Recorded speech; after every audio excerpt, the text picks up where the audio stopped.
Uma fase assim, muito especial na minha carreira, foi um grande boom, né? Eu tava vivendo ali uma ascensão assim, meteórica, depois de anos e anos e anos quebrando pedra pra caramba. Então, pô, eu tava num momento de ser reconhecido no Brasil, no exterior. Eu subi pela primeira vez num pódio de Copa do Mundo, logo depois eu venci a minha primeira Copa do Mundo. Eu cheguei na fase final da temporada para disputar 2 campeonatos mundiais, que foram na sequência. Uma semana na Suíça, foi o Mundial de Cross Country Olímpico, e na semana seguinte, na Itália, foi o Campeonato Mundial de XCM. E eu estava vivendo um momento assim, profissional, pessoal, muito legal. A Beli estava grávida e antes de fazer essa última viagem para a Europa, que eu disputaria os campeonatos mundiais, eu fiz a minha primeira promessa para minha filha, de que eu voltaria campeão mundial. Eu daria um título mundial para ela. E eu falei, pô, que coisa idiota, por que eu fui prometer isso para minha filha? Né? Pô, não é uma coisa fácil de cumprir. A primeira promessa que eu vou fazer para ela, eu vou falhar? Pô, que situação que eu me coloquei. Mas eu guardei isso e levei a sério comigo mesmo. Assim. E eu cheguei no Campeonato Mundial na Suíça, capital global do mountain bike, como número 2 do mundo. Eu já tinha terminado com o terceiro no geral da Copa do Mundo. Enfim, já tinha feito uma temporada fantástica até ali, além de todas as projeções mais positivas. E eu cheguei para o Campeonato Mundial com uma condição de, poxa, se tudo der maravilhosamente certo, eu tenho até chance de vencer essa prova. Se eu fizer uma prova muito boa, eu tenho até chance de ser medalhista no Campeonato Mundial. E eu estava nessa situação de, caramba, pô, eu arrisco tudo aqui, e arrisco tudo na escolha de equipamentos. Você estava bem, naquele ano, Henrique, eu lembro também que você estava bem declarado que seu foco era Mundial de Cross Country, né? Não, isso foi o ano seguinte. O ano seguinte? Mas o que aconteceu no Mundial de XCO? Eu larguei dividido entre objetivos ambiciosos. E isso é uma situação muito perigosa para um atleta de alto rendimento. Ou você larga para ganhar, ou você larga para ser top 3, ou você larga para alguma coisa. Mas ter uma meta de resultado clara, uma meta, é muito importante, para não gerar nenhum tipo de dúvida, nenhuma incerteza de comportamento na hora de executar. E acabou que eu falhei taticamente na prova, pequenas falhas, eu estava muito bem, mas cruzei de chegada na 4ª colocação. Esse baita resultado, mais um grande resultado daquele ano que, pô, já estava sendo super especial. Mais uma vez, pô, top 5 num grande evento, então tinha o lado positivo. Só que eu fui dormir frustrado. Eu, caramba, eu não realizei nada do que eu coloquei como meta aqui. Eu me perdi dentro de mim mesmo. Eu fui para essa semana seguinte do Mundial de XCM. Eu falei, cara, quer saber? Eu tenho que correr essa prova para ganhar, eu tenho que arriscar tudo para ganhar. E se não for para ganhar, que eu não termine essa prova, mas eu quero vencer. E foi considerada a edição, até hoje considerada a edição mais difícil da história dos Mundiais de XCM. 102 km, com 4.200 de ascensão acumulada, muitas trilhas, um pouco de altitude elevada, a gente chegava a 2.400 metros de altitude ali nos Dolomitas, então uma prova extremamente hostil. E o que aconteceu na semana? A gente saiu da Suíça, foi direto para a Itália. Quando a gente chegou na Itália, a gente foi com um time de staff mais reduzido, e chegou o gerente de performance, eu, o meu parceiro de equipe, Max Marot, e o nosso mecânico, um alemão, Andy Pichai. E a gente ficou num hotel que era do chefe de turismo da comuna, de Auronzo de Cadore. E era um cara, o xerife da cidade, italiano, bem italiano mesmo, assim. E o cara, ele ficava olhando o nosso momento, vinha e perguntava e tal, não sei o que, falava como que a gente tinha que sentar, qual mesa. Muito engraçado, porque tinha dia que não tinha ninguém no hotel e tal. A gente sentou numa mesa e, não, essa não é a mesa de vocês, a mesa de vocês é aquela lá e tal, não sei o que. O cara todo cheio daquelas regras, todo enérgico. E teve um dia que a gente fez o nosso primeiro treino lá, a gente reconheceu uma parte do percurso e a gente identificou uma descida que era no meio da prova, entre tantas descidas, assim, era uma descida. E eu falei com o Phil, né, com esse gerente de performance inglês, eu falei, pô, vamos repetir esse trecho. E a gente repetiu 6 vezes um trecho de 4 km, alguma coisa. E a gente ficou fazendo aquilo ali. Eu falei, cara, eu vou dominar isso aqui, porque é um ponto-chave. A descida depois do ponto mais alto do percurso.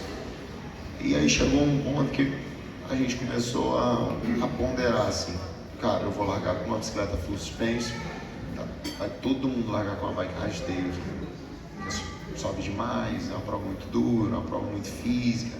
Historicamente, aquela corrida acontecia há 30 anos, né, no percurso. Hero, né?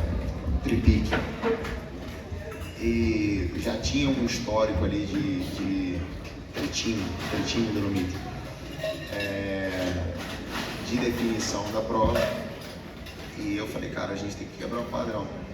Eu mexi no setup da bike, coloquei, fiz a opção, né, escolhi a opção de usar a bike full suspension, e a gente se aproximou da prova com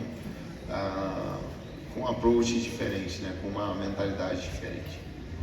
Só que aí rolou um lance depois desse treino que a gente fez, foi uma sessão longa, assim, né? Tinha competido no mundial, carga emocional, carga física. Fizemos uma sessão de 2 períodos nesse dia. Essa segunda sessão foi que a gente fez as repetições. E a gente chegou no hotel no fim da tarde, e a gente resolveu sentar num barzinho, numa esquina de uma rua, para relaxar. O Phil sempre teve muito dessa coisa do bem-estar social do atleta de alto rendimento. E isso nunca foi uma coisa que eu fui muito ligado. Sempre fiz muito mais para agradar o meu time, para compartilhar de momentos de valores para quem estava comigo, do que ser uma coisa para mim de valor. Sendo brasileiro, a gente está muito acostumado com essa coisa. Então é muito normal para a gente jogar o papo fora, sabe? Não é uma coisa que gera um impacto grande pra gente, no sentido de ser algo diferente, ser um input novo ali que te energiza. Só que geralmente para os europeus isso não é uma coisa tão comum. Então, pô, o cara tá na Itália, aquela vibe legal, não, vamos sentar aqui no barzinho. E aí chegou o dono do hotel. E a partir dessa primeira tarde, a gente desenvolveu um hábito. O dono do hotel chegou e falou, não, vocês têm que tomar um aperitivo. E aí o cara pediu uma dose de vinho branco, uma tacinha de vinho branco para cada um de nós. Isso virou o nosso ritual ali. E, pô, eu nem bebo, não sou um grande apreciador de vinho branco. E nunca foi hábito. A gente passou toda a tarde, entardecer, a gente sentava ali, parava, ia bater papo. E aí aconteceu uma coisa, no primeiro dia, chegou um cara, um cara, assim, parecia que estava no final de dia de trabalho. Isso era numa terça-feira, a gente ia competir no domingo. E esse cara, ele tinha uma paralisia em um dos braços, e ele encostou ali e tal, e bateu o olho e me reconheceu.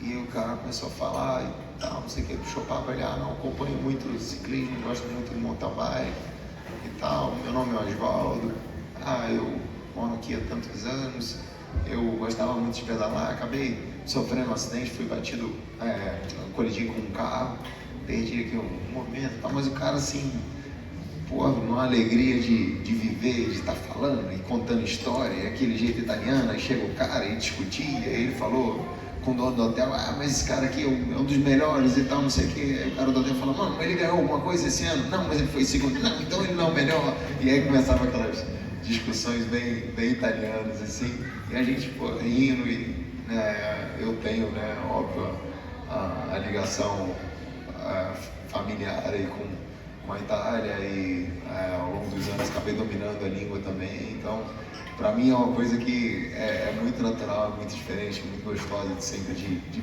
vivenciar na Itália. E aí passou esse primeiro dia. Chegou no segundo dia, a gente sentou lá de novo, pô, vamos lá de novo e tal, não sei o que, sentar. Aquele calorzinho gostoso ali de final de verão, né? E aí quem chega? O Oswaldo. Eu chego o Oswaldo e tal, não sei o que, o Oswaldo começa a falar, papapá. E o que aconteceu? Acontece que o Oswaldo era um verdadeiro maníaco de saber histórico de todas as corridas. E o cara começou a falar das últimas 20 edições da prova, onde que a prova foi definida, quem que ganhou, e o cara começou a falar, não, porque aqui o vale é dessa forma. Se o vento de manhã está vindo de cá, depois à tarde vai estar vindo de lá, se você vai largar 8 horas da manhã, você vai bater no final do vale ali às meio-dia e pouco e tal, o vento vai estar de tal jeito, a temperatura aqui dá muita diferença da temperatura de lá e tal. E o cara começou a dar assim uma quantidade de informações e eu comecei a guardar aquilo.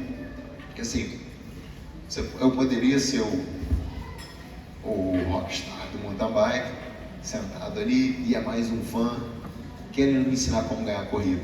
Isso acontece, sem exagero, todo dia. Todo dia chega alguém me falando como que eu tenho que ganhar a corrida. Só que eu aprendi a manter a minha mente aberta e manter principalmente o meu coração humilde, a reconhecer que de vez em quando tem um desses que está certo. De vez em quando tem um desses que sabe mais do que eu. E eu continuo ouvindo. Mesmo que a grande maioria das vezes seja besteira, mas de vez em quando não é. De vez em quando tem uma fonte de performance ali que vale ouro. E esse cara, o operário ali, o Oswaldo, pô, o cara que tinha limitação, que a mulher ficava ligando e ele olhava e falava, não, eu tô com a Vancini, não vou pra casa não. No bolso. E continuava contando história. Eu comecei a perguntar pro cara. Foi assim na terça, na quarta, na quinta, e aí na sexta. Falei, Oswaldo, pô, obrigado por tudo. A gente se vê no domingo, pô, espero te ver na linha de chegada. E, enfim, a prova foi como foi. A minha leitura foi completamente, a minha execução, né, foi completamente avessa ao histórico da corrida, e eu acabei vencendo a prova, surpreendendo vários dos grandes favoritos ali a essa prova. Para mim foi muito especial, reforçou muito essa lição que eu já tinha. Cara, às vezes tem fontes de performance, tem fontes de conhecimento que não são óbvias. E, poxa, talvez uma das grandes diferenças que tenha feito para eu ser campeão mundial foi no final de tarde, sentar num barzinho e jogar a conversa fora com um cara que estava no seu fim do dia de trabalho. Então, e ser humilde. Você foi humilde. E aí você conquistou. Parabéns.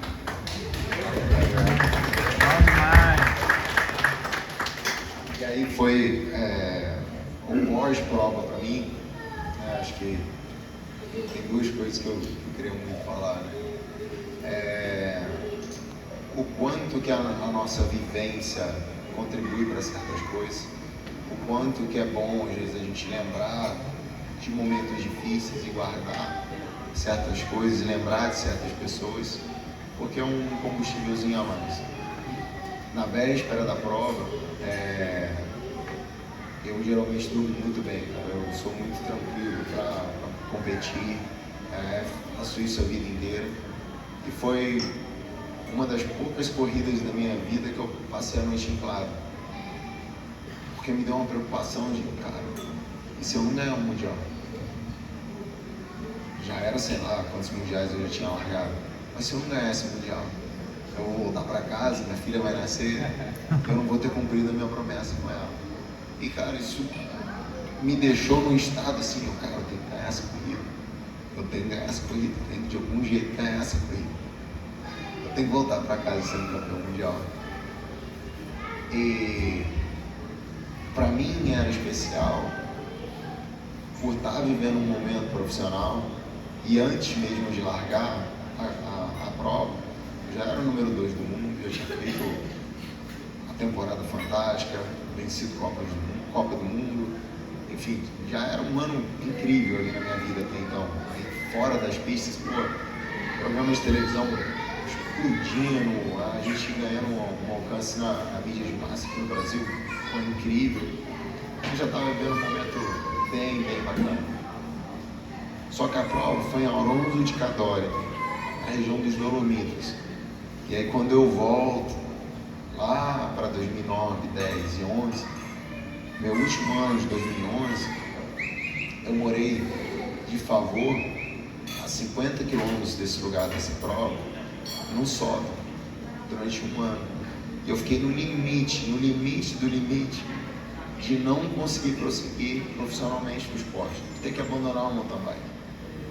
Então, para mim voltar 7 anos depois, não é nem tanto tempo, 7 anos depois, eu estava na mesma região, nas mesmas montanhas, passei um sufoco absurdo, tive que pedir por favor para uma pessoa que eu conhecia, tem onde eu ficar, porque eu não consigo voltar ao Brasil, não tem como voltar ao Brasil, tem que ficar aqui, tem que dar um jeito de sobreviver aqui, tem que arrumar alguma coisa para fazer. 7 anos depois eu volto, sendo um dos expoentes mundiais da modalidade, largando para o campeonato mundial pensando em vencer. Então isso para mim tinha esse lado emocional de muito valor. E aí quando eu terminei a prova, assim, para mim foi uma descarga emocional muito maior do que profissionalmente eu sou campeão mundial. Como ser humano, eu me senti naquele momento ali, cara, eu venci na vida. Eu fui contra todas as possibilidades, eu fui contra todos os indicativos, contra todas as estatísticas, contrariei tudo e tô aqui, sou campeão mundial. E aí foi uma coisa assim, cara, eu vibrava e vomitava e ficava cansado, e aí fui para entrevista ao vivo. Esse processo pós-prova, uma prova de 5 horas, o processo pós-prova também é sempre muito pesado, principalmente em campeonatos mundiais. A entrevista ao vivo, aí depois teve cerimônia de premiação, depois eu fui para o controle de dopagem, depois eu fui para a coletiva de imprensa, e aí aconteceram umas coisas muito legais assim, nesse processo. A primeira coisa, quando eu fui para o controle de dopagem, eu entrei e tal, e aí foi o primeiro momento assim que eu sentei, parei, né, dentro da área, e aí eu falei, filme, dá teu telefone. E aí a única coisa que eu queria era ligar pro meu pai. E aí eu liguei pro meu pai e tal, meu pai, alô, então não sei o que, a gente começou a gritar. Gritando, Eu falei, pai, não posso ligar, eu tô no antidoping, tchau. Desligou, não teve conversa, teve tchau. 2 malucos gritando um com o outro, vibrando. E isso pra mim foi assim uma coisa muito poderosa, sabe? Que é o cara que estava comigo em todos os momentos, em todos os perrengues, em todas essas... e agora, sabe? Vai dar pra continuar ou não vai dar pra continuar? E aí quando eu ainda estava no antidoping, entrou o capo, a gente chamava ele de capo, o chefe do hotel lá, o dono do hotel. E o cara já tinha tomado todas. E aí ele invadiu o centro de controle de dopagem e começou a vibrar e tal, não sei o que. E aí eu sabia, campeão, não sei o que. E aí o pessoal da UCI, né, era uma comissão de franceses e suíços ali fazendo os controles e tal. Não, você não pode entrar aqui. Mas como eu não posso entrar aqui? Ele tá no meu hotel, ele é o campeão. E aí eu fiz todo o controle de dopagem, depois eu fui pra coletiva. E aí, enfim, assim, é um povo muito apaixonado, a imprensa muito apaixonada e muito preparada. Então, a galera perguntava muita coisa do meu passado, da minha jornada e tudo mais. E as entrevistas foram longas. E aí eu lembro que a gente foi sair e tal, e o Phil falou, você quer que eu busque alguém do time e tal? Peguei o carro, a cidade cheia ainda, a galera festejando na rua. Falei, não, vamos andando 300 metros daqui e tal. Aí tirei a sapatilha e fui andando descalço pro hotel. pisei na rua, a galera me reconheceu e tal. Eu demorei mais de 1 hora para andar esses 300 metros e chegar no hotel. E aí eu cheguei no hotel, tinha faixa para tudo que é lado, Amantini, Campione del Mundo, e aí tava já o dono do hotel, mais bêbado do que com toda a família gigante, umas garrafas de Prosecco gigantescas, estourando Prosecco e tal, não sei o que, não, agora você vai comer com a gente, isso eu roupa do pódio ainda de calça. E aí, enfim, fui chegar no meu quarto, já era à noite, assim, quase 8 horas da noite, e aí foi o meu momento, assim, sabe, de, cara, dobrei meu joelho, agradecer a Deus por tudo que eu tinha vivido até ali, por estar vivendo aquele momento, e principalmente por ter coroado uma mensagem que eu estava tentando passar através da minha atitude durante anos e anos. De falar, cara, eu sou um cara ordinário, sou um cara normal, mas eu vou conseguir fazer coisas extraordinárias.